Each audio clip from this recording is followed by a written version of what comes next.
Praise the lord.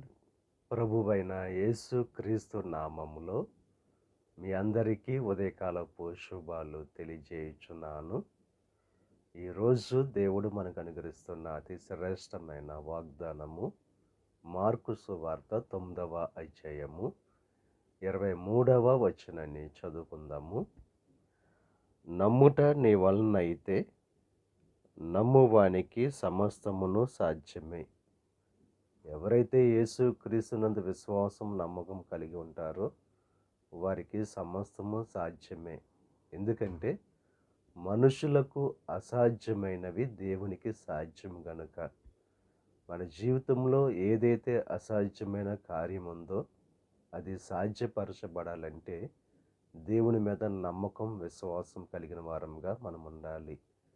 మనల్ని బలపరచు వాని యందే మనం సమస్తము చేయగలం.